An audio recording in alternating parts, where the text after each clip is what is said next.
Guys, in this quick tutorial, I'll show you how to allow camera access on your Roblox game. Please make sure to watch this video to the very end to avoid missing any vital information and making any mistakes along the way. In saying that, let's dive in.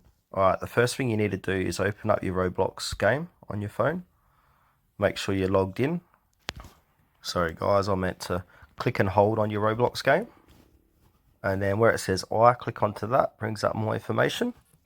And where it says permissions, click into that. And as you can see under app permissions, allowed is contacts, not allowed camera and microphone notifications. What you want to do is click on camera and then click on ask every time or allow while using the app. Preferably the first one, allow only while using the app. Click onto that and then go back. After giving camera permissions, you can open up the app and start using it straight away.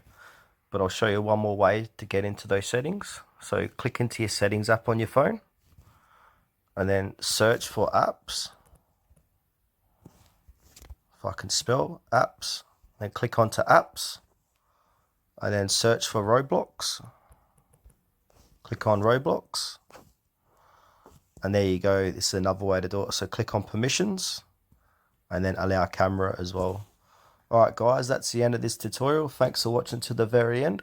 Please consider to like this video and subscribe to our channel if you found this helped you out. We really appreciate it. It helps us out a lot.